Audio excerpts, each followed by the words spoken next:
Hello Figgy Fiends and Collectors, this is me, Daniel East 1000, back again with another Indiana Jones Adventure Series Figgy review. Today we're going to be continuing our look at wave 3 of this fantastic line with none other than Dr. Elsa Schneider. First, as always, we're going to have a look at the packaging, then the figgy itself. As always, you've got the Indiana Jones Adventure Series logo at the top there. It is a windowless box, so you've got the CGI render of the character there. Nice artist rendition of the character there though as well. Build an artifact feature notation on the box as well. Name of the character and a ton of legal garb at the bottom. On the other side, of course, you have that Indiana Jones Adventure Series logo at the top there and artist imagery of the character from various scenes in the film. That particularly lovely imagery of her at the bottom there with the false grail. Additionally as well, you've got that plastic packaging free notation at the bottom there. And well, on the other side of the packaging, you've got a rundown of the build an artifact feature, of which is noted at the top there as the grail table that you can build, and the figures that make up the wave and the parts they come with to make the grail table. Of course, there's a ton of legal garb at the bottom there as well. And then on the back, you've got CGI render of the figure again, notation of the build and artifact feature, notation of the film that the character's from, Indiana Jones and the Last Crusade, Dr. Elsa Schneider name tab there, a rundown of the accessories that the figure comes with, and a ton of legal MacGuffle at the bottom, and at the bottom there as well. So that is the packaging out the way and done with. Let's take a look at the figure itself. How will we recognize this Dr. Schneider when we see him? I don't know. Maybe he'll know us. Dr. Jones? Yes. I knew it was you. You have your father's eyes. And my mother's ears. But the rest belongs to you. Looks like the best parts have already been spoken for. Marcus Brody? That's right. Dr. Elsa Schneider. How do you do? And here we have Elsa Schneider. Really, she is ultimately throughout the film in it for herself. She does change allegiances throughout, helping Indy in some instances and then not helping him. Very interesting character, suffice to say, considering she sleeps with both the Joneses, as we find out. How did you know she was a Nazi? How did you know she was a Nazi? She talks in her sleep. Really willing to do anything to get the Holy Grail. This figure looks absolutely stunning, but if we get a bit of a close-up at some of those details, you've got that absolutely fantastic head sculpt. A really, really good likeness to the actress that portrays Dr. Elsa Schneider. The hair is really nicely sculpted. Of course, her hair is done up in this knot, and you've got some flecks of hair sort of loosely placed as she appears in the film. This is, of course, her look towards the very end, really, and that goes with the costume as well. Of course, the outfit is absolutely stunning. Of course, you've got the undershirt there with a bit of cleavage. You filthy pervert. Quite puffy on the arms there. Of course, she's wearing these black gloves. You've got some buttons on her jacket. She's wearing some quite high-riding trousers. Quite interesting to note as well, you can actually see some button detailing just near the pockets there, which looks absolutely fantastic. Very subtle details, but nice welcome additions. Nice look at the back there. That's a very nice back. Legs as well, nice boots. Just looks really, really accurate as to how she appears in the film. With that being said, they did do a version of this figure in the 3 3/4 inch line, although it does have to be said that that one does come with an accessory that this figure doesn't come with.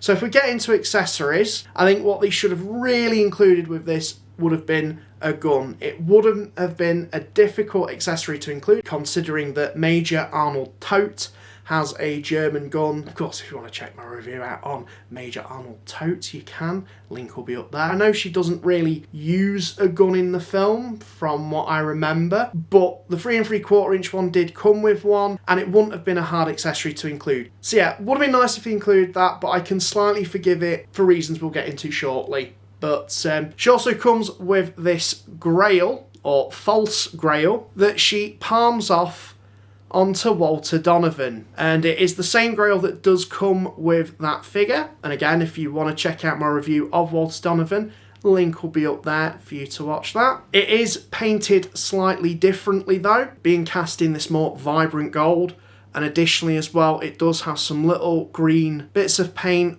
on where the jewels would be, of which is really nice. And she holds that extremely well, so you can really get her posed up as to how she appears in the film when she offers it to him. Definitely builds up on that grail table, adds an additional cup to that, so that's great. Not only that, she does have an interchangeable head, so I've got her with this one as to how she appears towards the end of the film. Now I do have to say it is quite loose, at least on my copy. I don't know about anyone else's. You know, it feels like if I just touch it slightly then it's just going to get knocked out of place. I don't know. So yeah, it is removable, so if we just pop that off and naturally have the grail fall out of hand. She does come with a set of goggles which we can put around her neck, and this alternative head of which has a cap. And that's how she appears when they're on the way to the Grail Temple, with the convoy being led by the tank. I think that's a really cool inclusion. It is a good look, and again, something that they built upon from the original 3 3/4 inch version, which didn't include that. So that's a nice feature, a nice detail that they've included. If we just give you a little zoom in on that,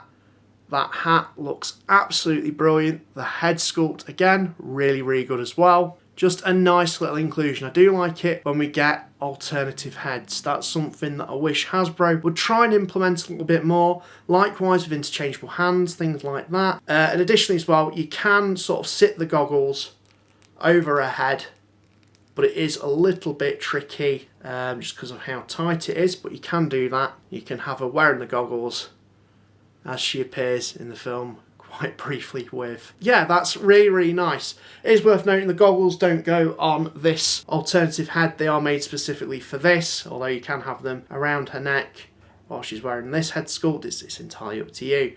But yeah, just a really nice little inclusion that. So that's it in terms of accessories. Like I said, would have been nice if we got a gun, but I'm willing to overlook that, particularly due to the fact that it does come with a build an artifact piece, of which is quite a considerably chunky piece. The leg of the Grail table. So this is quite a big, sturdy piece, I have to say. It comes in 3 parts, although ever since I've put it together on the Grail table, it's quite hard to take apart, so I think I've connected it. It was loose in the box, not too sure what's going on there, but it looks great. The weathering on that is superb, and there's lots of cool sculpted features and detailing on there, of which looks really nice. Like I said, there's 3 individual parts to this main middle piece, then this sort of edging detailing, which just slots on the top there, and then the main sort of body there. Yeah, it is what it is, but it's a really nice, detailed, and quite hefty weighty piece. So that's all the accessories that this figure comes with. In terms of articulation, she has a ball jointed head, a ball joint in the neck, so you can get some really good angled articulation, ball jointed shoulders, ball jointed elbows, ball jointed wrists, a ball joint in the torso, ball jointed hips, and it is one of the new ball jointed hips, wherein that you can get a little bit of a twist in there as well. Ball jointed knees, there's a swivel at the top of the leg, and ball jointed ankles with the rocker joints. So you can get this figure in some really good poses. Elsa Schneider is quite a key character in Last Crusade, and I'm really pleased that Hasbro did do a figure of her in this line. I don't think she's one that everyone's going to be rushing out to get, but if you are a Last Crusade diehard, this is one you absolutely must get, because she and Walter Donovan and Indy and his dad, these really do complement each other so well with that Grail table. Like I said, not one I don't think everyone's going to rush out to get, but still a really nice one to add to your collection. So let me know what you guys think. Will you be picking this up? And while this is me, Daniel East 1000, sign out, and thank you very much for watching.